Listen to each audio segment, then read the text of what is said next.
a superintendent is for our school system. It's been rife with a lot of back and forth here recently, but I think that our schools, our students, our parents and teachers deserve better than the way that the majority on the board have conducted this search. We all have a vested interest in the schools. I'm a parent of 2 school children in MPS. I'm a graduate of MPS, a proud graduate of MPS. So I want to see the best for Montgomery Public Schools. No different than when we led the initiative to pass the property tax increase for the first time in this county's history. The county had never voted to pass our property tax increase for more resources for our schools, which I think they need. We also need the leadership and the stability, both from the superintendent to the board level, to make sure that happens. But in order to bring that about, we have to ensure that we are doing things that are building confidence in our partners here in our public schools. So whether that's governmental partners at the city, county, and state level, whether it's our partners in the private sector, whether it's our faith leaders, whether it's our grassroots leaders, whether it's our military partners, and certainly those businesses that have announced investments here and those that we are trying every hour, every day to get to consider Montgomery. We have to make sure that we have their confidence. And right now, that confidence is not in the school board. It's not in this search, and it's not in the candidates that they brought forward. The candidates may be very nice people. They seem to be very nice, but it's a matter of how the search has been conducted and the lack of transparency, which has led to the distrust in this process. So I want to urge the school board to press pause on this search, not act out of emotion or not act out of politics, but act out of a sense of responsibility to this community, to those who have kids and grandkids in the community, to those who don't and never have, but want to see our school system flourish. We owe it to them to really bring a better pool of candidates, to really be more transparent in those candidates and how the search is conducted, and not do things behind closed doors and not do things that sow the seeds of distrust and concern throughout our community. And as the mayor of the city, as the CEO of the city of Montgomery, I'm called to speak for those who have spoken to me. And I'll be willing to place my hand on the Bible under oath and testify to the information I've been given by those who know far more about education than I do, but also those who have been around these type of searches and these type of processes, not just here in Montgomery County, but throughout the state, that do not believe that we're bringing forth the best options to this community. That is something that we need to be very deliberate about, and something we need to be very diligent about, and not be caught in emotions or caught in egos as it relates to how we move forward. Our schools, public education is too important to every facet of what we do, not only as a city, but as a county, as a region, as a state and beyond, for us to force a candidate that a slim majority, and I emphasize the word a slim majority, on the board fully believe should be our next leader. I think it's a recipe for failure, and that's just something we cannot afford. And more importantly, that's something that our students in Montgomery Public Schools can't afford either.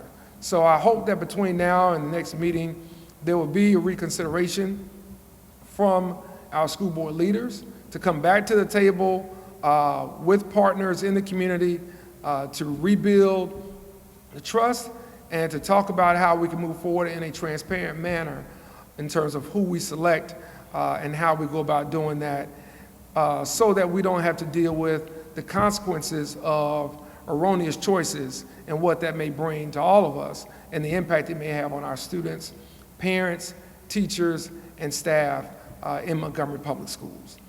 So with that, I want to now turn my attention to the news around public safety and what we have seen now that we've gotten through the first 3 months of this year.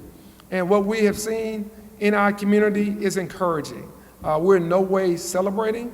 We're in no way being complacent, but it is encouraging to see some of the positive trends that we're seeing around our community. I want to start by citing a few statistics that show that overall crime is down almost 16%. Violent crime is down nearly 25%. Nonviolent crime is down nearly 14%. Homicides are down about 7.5%, with non-fatal shootings down around 27%.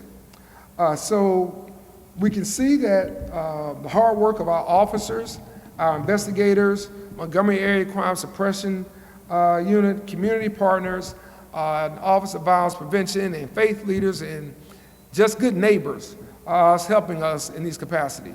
I also want to thank those who are calling for conflict resolution and de-escalating situations before they get to a point where people feel like they have to use a firearm to settle a dispute. I want to thank everyone who's been involved in this process, because it is one that's ongoing. It is one that we're looking for different solutions, and we're looking for a multitude of voices to help us save lives, to make sure that we aren't impacting lives and people in this community in a negative way. We want this to be a safe community, whether you're on the east side of Montgomery or you're on the north side of Montgomery or anywhere in between. Regardless of what type of house or what size house you live in, we want this to be a safe city, and we want to do everything we can to make sure we do just that.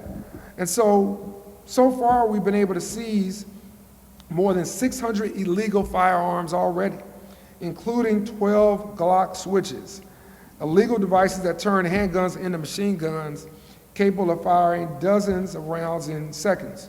And I want to thank the Alabama legislature for passing a bill that finally makes possession of these devices a state crime with harsher penalties. I've stood at this podium and I've stood before these cameras over the last year and a half and asked where was the responsibility, where was the accountability in the Alabama legislature. I want to say that they have stepped forward. I want to thank State Representative Phil Lenzler. I want to thank State Senator Will Barfoot for leading the cause from right here in Montgomery. I want to thank the Alabama Big Ten Mayors Association, the Alabama League of Municipalities for helping us advance this bill, and others who participate, the grassroots organizations who participated in helping us take this step. And so while it's certainly an important step, it's not the only step that we can take, and we'll be advocating for more. But I certainly want to give thanks to all those groups, and certainly the legislature and Governor Ivey for signing that bill into law. Because we know that we have had far too many tragic and preventable shootings because of unsecured weapons, and we know that we have to make sure that we're responding with responsible policy. So again, thank you to everybody, and let's keep up the work the rest of this session and each and every day of this year to make sure we're making our city and our community, our state, safer for each and every person that lives and works here. Now, to investment in our city, something that we've been talking about for a number of years. We're finally starting to see, the fruit of our labor when it comes to these community centers. We're going to be reopening the Crump and Chisholm community centers with a renovated and reimagined posture, ready to serve our community.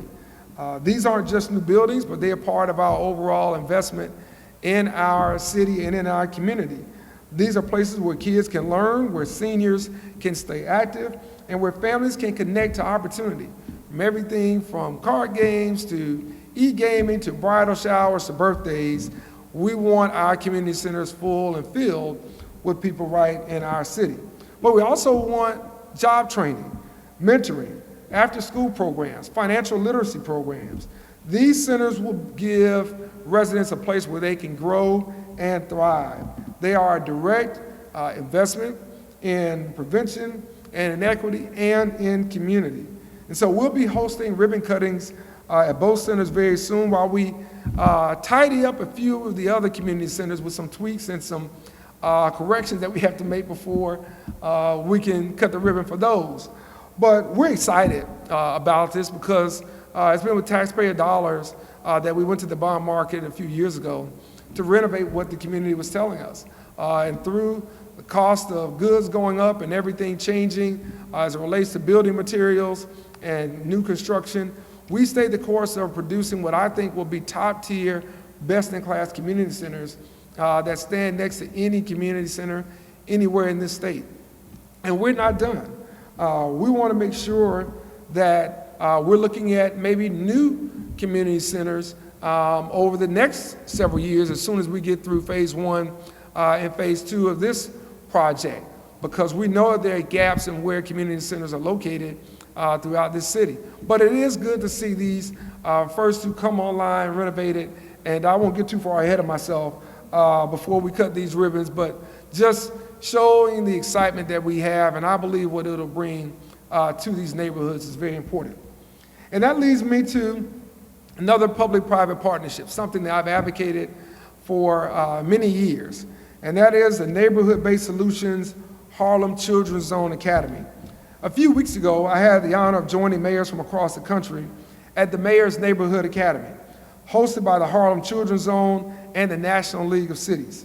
We spent 2 days in New York City learning how HCZ has broken the cycle of poverty in Central Harlem, using a cradle-to-career model that supports children and families at every stage of life. We heard directly from Jeff Canada and Kwame Owusu-Kise and national experts who showed us how cities can align housing, healthcare, education, and employment into one powerful system of support. The lesson was clear. When you focus on people and you focus on the neighborhoods that surround them, you can change outcomes, and most importantly, you can change their future. And here in Montgomery, we are already applying that thinking through Montgomery Forward and through data-driven policy and through investments in youth and families. So you'll hear more about this initiative, and you'll get a chance to meet Jeff Canada and his team as we talk about how we bring place-based solutions to Montgomery and what we can extrapolate from best practices from cradle to career initiatives, encompassing workforce development, encompassing education, encompassing healthcare, and how those of us here in Montgomery can partner with those in the city of New York, in particular Harlem, and their partners to bring best outcomes to our residents and in our neighborhoods right here. Something I'm really, really excited about. It's something that I'm really proud to have a partnership with and to be aligned with someone like Dr. Canada. But it's so important for us to understand that sometimes you have to reach beyond the bounds of City Hall and sometimes even our city limits to accelerate our progress that we need. As we think about the progress we want to make in this community, it's important for us to keep in mind that public-private partnerships are essential. And so when we think about the Harlem Children's Zone and the record of success Jeff Canada has had, we're proud, again, to be a part of this cohort of mayors and cities, bringing outside investments and outside expertise to assist us in place-based solutions. That's why it's so important for us to understand that as we invest in people, we invest in neighborhoods, we invest in outcomes and their futures.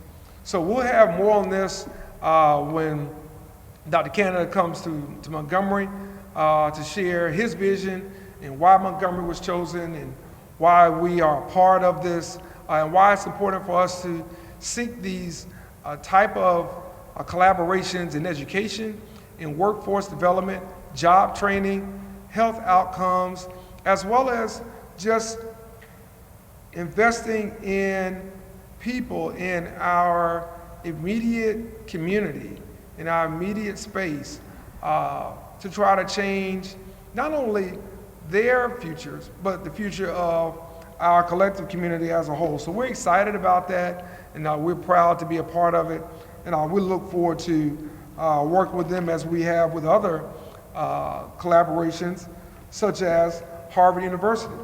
And that takes me to our open data portal, which is something that is often discussed when it comes to transparency and innovation. Part of our trust building efforts have been to make sure that the taxpayers and the community can see everything in real time and can understand just what's happening and how much it's costing and how long it's going to take in real time. And so last week we relaunched our open data portal, a major milestone in our work with the Bloomberg City Data Alliance and the Harvard City Leadership Initiative. This portal gives residents, researchers, and businesses access to real-time city data, from permitting to paving to policing and project delivery. It's powered by a cross-departmental team including planning, engineering, inspections, and more than 20 departments who understand that transparency is not optional. It's essential. Montgomery is now a national model for how mid-sized cities can use data to improve services, track outcomes, and promote equity. Because when people can see how their government is performing, they believe in their government. So we want to continue to make sure people are aware of this. We'll ask all of our city councilors to talk about it at their neighborhood meetings. I'll be talking about it at a upcoming town hall. And we want to make sure that our neighborhood services department, and as well as our businesses, are tapped into this tool that we're using as well. Now, to get to my final topic, we want to talk about how we grow our city, how we grow our economy, even during challenging times like we're facing right now. We know that it's important that each and every one feels like they have an opportunity to live, learn, and at the end of that, earn. And for us to foster a better economic foundation, not only in our city, but in Central Alabama, we have to understand the data. We have to understand what's impacting people right here in Montgomery in particular, but certainly throughout our region. And earlier this month, we hosted the McKinsey Institute for Economic Mobility's first ever regional economic summit right here in Montgomery. We brought together over 100 stakeholders to examine the forces shaping our economy and to make sure that as we grow together. We talked about the state of economic mobility, and in particular that for Black residents especially, who have fallen behind and continue to remain behind as we look at mobility indicators in our city. We looked at how small businesses and emerging industries can drive new jobs. We focus on strategies to close the housing gap and support working families. Often when we think about housing, we don't think about the ancillary benefits of that. We don't think about housing creating jobs, housing being an economic driver, and housing also being an investment for many people who have not had an investment before that. It is most Americans' largest investment that they have. And so we're proud to say that we're adding new homes for the first time in well over 12 years. We're adding new homes in the missing middle area for working families, new homes and new type of homes that we've seen in other communities that we haven't had in Montgomery, which will not only help us grow our population, but it'll help us grow our economy. And it will help us grow our footprint as a city of making sure that we are a city for everyone, whether you're a top earner or whether you're just starting out. For those that are in the middle, that you have housing opportunities and housing options for you. But what the summit reaffirmed for us is something we've known for some time. Montgomery doesn't have to chase models from other places. We are becoming the model.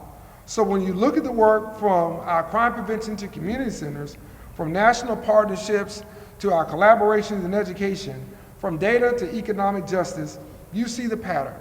We're choosing action over apathy. We are choosing equity over excuses. We are choosing a future that belongs to all of us. This is how you build a city that works for everyone. I want to say thank you to each and every one of you for coming out, for the role that you play in the Free Press.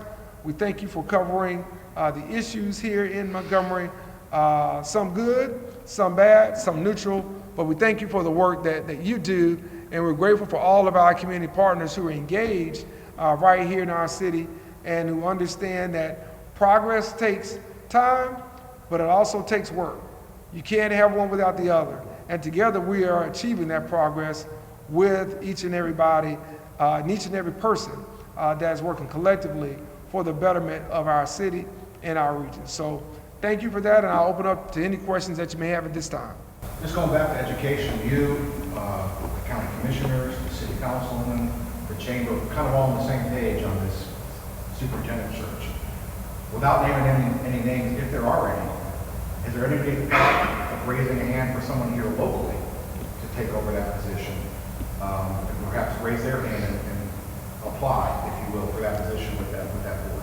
Well, right now, the process won't allow for anyone, whether it be local or national, to apply for that position. That's why I urge the school board to press pause and get with State Superintendent Dr. Mackey and get with community leaders here from the business community, from our state leadership and state senate with State Senator Kirk Hatcher, to myself with County Commission Chairman Doug Singleton and City Council President Calhoun and Vice Chairman Carmen Moore-Ziegler, as well as our chamber leadership and our military leadership, to have a discussion about how we move forward. I think it's important for us to get it right as opposed to get it done. And right now there seems to be a forced effort to get it done, and I think in the end that doesn't bring the stability or the level of excellence that we need to our school system that justifies the investment that we asked the people of Montgomery County to make just a few years ago. Do you know of anybody that if they were allowed to, you would say, hey, why don't you do this, we need you in this spot, without naming names? It's got to be folks here that you, the chamber, collectively can get behind. Well, I don't know anyone in particular. The way I look at it is it's about the process, and it's about the pool. And the process led to a limited pool, and thereby we have the finalists that exist right now. I do not think those that were in the final three and even maybe six were the only ones qualified for the position, who were interested in the position. And that's why, again, I think the process needs to be reevaluated, and I think the public deserves a fair shake. And the public has not gotten a fair shake on that, because I can tell you as an elected official, we haven't gotten a fair shake on it. And I want this part to be very clear. It's a slim majority on that board right now that wants to ram this through. And just in the interest of being practical about this, when you're bringing in someone like that, you want them to have a consensus. It may not be unanimous, but you want them to have a consensus of the majority of people that they will be reporting to. And right now, that doesn't exist even on the Montgomery Public Schools board. So we need to make sure that we aren't trying to ram this through for political or personal reasons, and that we're thinking about the reason that truly matters, and that is the education of our students, and that is the benefit of the teachers and staff and parents. And again, I'm one of those parents that has students in our schools that we want to make sure the future of MPS is strong, whether you're in the military and you're considering coming here for your rotation at Air University, or whether you're at Hyundai and you're coming here for your rotation at the Hyundai plant, or whether you're someone that we want to come and help our healthcare as a doctor or as a nurse practitioner, and you're trying to think of where you go and where you want to enroll your schools, or whether or not you've been a lifelong third or fourth generation Montgomeryan who's never left, where your kids and grandkids and great-grandkids can have a quality education that puts them on par with anyone in this country. That's what the focus should be, and not what to me has been a very short-sighted, narrow-minded approach to getting a superintendent that may be familiar with some, but not acceptable, and not one who is progressive from the standpoint of moving us forward to the whole and to the entire community. Along the economic development lines, you could just explain a brief history where the tide seems to be turning in terms of blight and demolitions and things finally, because it seems to take forever because I'm sure lawyers are involved, but just where are things in terms of demolitions? We're seeing some real movement now, just in the last couple of months, really. Listen, no question. Let me give a lot of accolades to the process that it's taken to get to this point. It has literally been several years to try to streamline the process and to try to make sure we're doing things with legal challenges to each and every move we want to make to respond to our citizens' requests that blight be removed from their neighborhoods, that blight be removed from major corridors in the city, and that we have an expedited process to it. So I want to thank our Chief of Staff, Jeremy Reed, Kippy Tate, our Planning, Inspections, Permitting, and Engineering Director, what we call PIPE, for really coming together and making sure that we looked at the process and we really looked at how the sausage was being made to try to clean it up and to streamline it so we could respond more effectively. So you've seen a hotel brought down on West South Boulevard. You've seen one brought down on Carmichael Road. And of course, the Governor's House Hotel is one that on the Southern Boulevard has been there for a long time. But I also want to make sure that our inspections department gets their accolades, because they have been very diligent in identifying properties and following up on citizens who are giving us tips, as well as going out themselves and riding street by street, block by block, and looking at some of these properties to bring down those blighted properties. And we've got some more right downtown that we're going to be getting to next. It's been a great last several months as it relates to this, because it's taken a lot of work and a lot of arduous back and forth around legal guidelines and what we can do and how we can do it.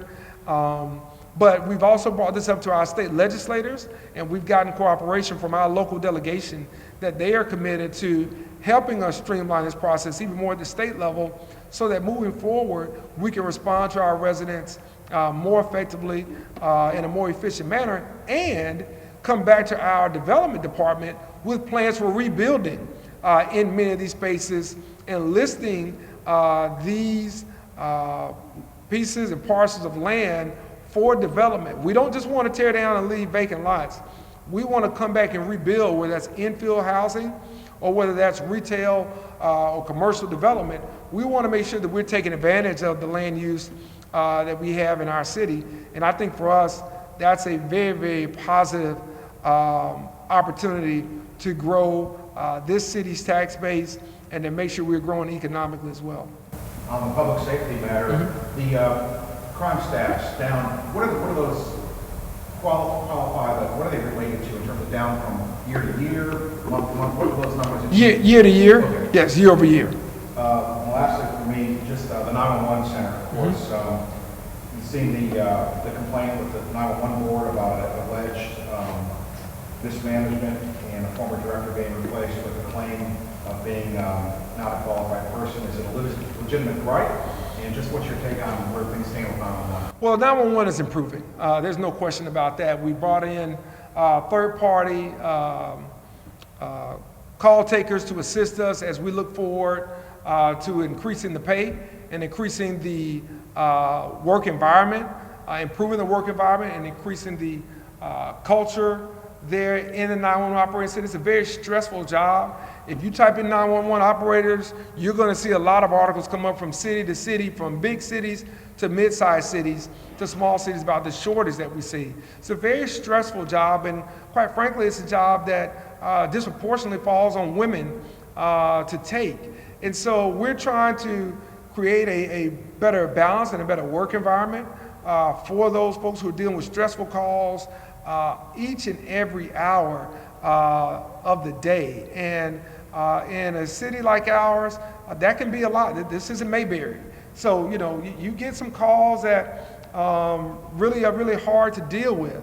So we're having to make some adjustments, as we had to do with police and fire, in terms of what we're offering people from a compensation standpoint, but also the environment that they're in, giving them a chance to get a mental health break, giving them a chance to kind of decompress after they've had a traumatic call that they have assisted our first responders in getting to. But we're looking at improving that, not only through third-party partners, not only through those that we have working 911. They've been doing a great job, but also through the use of technology and AI and leveraging non-emergency calls and trying to get those to our 311 system so that we aren't tied up. One of the things that we hear, I'm glad you asked this question, about 911 is, well, we get a hold time. Well, unfortunately, when something happens, we all have a cell phone, right? So a family of four has probably usually 4 phones. And whereas we used to have one phone way back in my day in the house, now everybody has a phone. And so what happens, and we're grateful for it, is that the call system gets overwhelmed with someone calling about an accident. We're calling about hearing gunshots.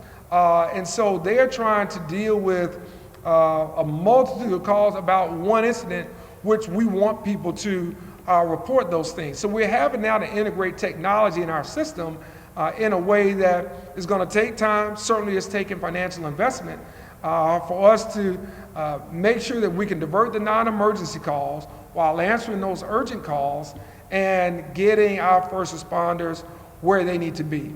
But we certainly recognize the need to continue to improve this system, to improve in this space so that we can be more responsive to our community. And I think by increasing manpower, making sure that we're providing a better work environment with better leadership, making sure that we have more call takers and dispatchers, as well as utilizing technology and AI will result in better outcomes and a more efficient process. We are monitoring that whole time. We're monitoring calls that are dropped. We're monitoring each and everything that comes in there so that we can make sure that any citizen that calls 911 in Montgomery County, and certainly in the city of Montgomery, gets exactly what they need from that response. In terms of staff numbers, is there a known goal as to what would be ideal? And if so, how close or how far is that in terms of just basic numbers? Sure. I think for us, we look at, again, making sure that we hire the right people and not just the singular amount of people. We've tried that before under my leadership, and it hasn't worked very well. You have to have the right temperament to take that call. It's not a call center that's calling about a late bill or overdue credit card. It's not someone calling about a magazine subscription. You're taking a traumatic call 9 times out of 10 when someone is really in distress. And there has to be a certain mental makeup, personality makeup to deal with that, a level of patience and professionalism.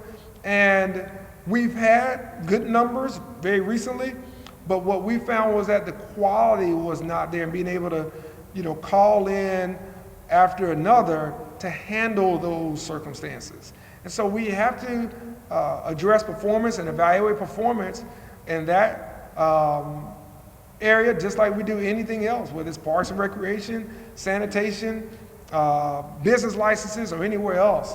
So we certainly want to improve our numbers, but we know that it's more important for us to get the right people with the right temperament, the right mindset who can handle these situations.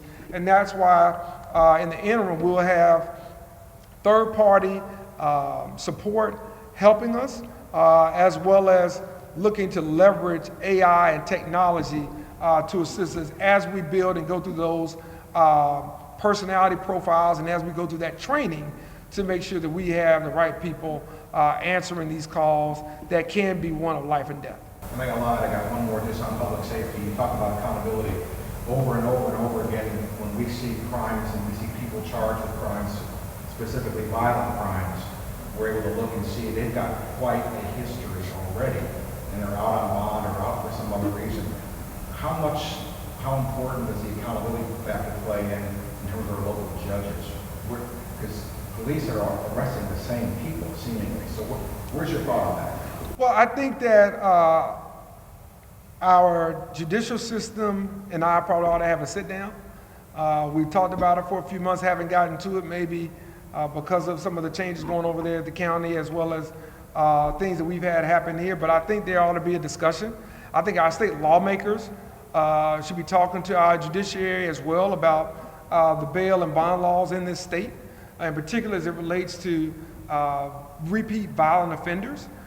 That part is very, very important, and I look forward to having that conversation with them. It's one I've already had with our new district attorney, and I look forward to us sitting down and having that discussion about the role the judicial branch can play, and also the role state lawmakers can play as it relates to these bail and bonds of repeat offenders. I think we've got to tighten some loopholes there. I think we've got to be more active in that space and making sure that if we have somebody that our men and women in the Montgomery Police Department or Montgomery County Sheriff's Department or any of our state and federal parties have gone out and arrested, and we know that they're a threat to the neighborhood and to society, they're not allowed to get back out just by putting up a small percentage of the bail. We have to make sure that people who are repeat offenders, or frequent flyers as they call it in some quarters, are not people who are put back out on the streets when we're asking the neighborhood to partner with us and to give us the type of information that's needed to solve the crimes in the first place. So I think that there's some work for all of us to do. I will take accountability for that and initiate that discussion again with our judicial branch, but also with our legislative delegation about maybe how we bring some of these loopholes to close, or at least we reduce the size of those loopholes as it relates to those that are repeat violent offenders who are trying to get out on bail, and who have a bond that they don't have to pour into maybe as much as they should. All right. Well, listen, with that, I want to say thank you again for your work. Thank you for the questions. And I appreciate your patience in working with us. And we look forward to talking with you next time.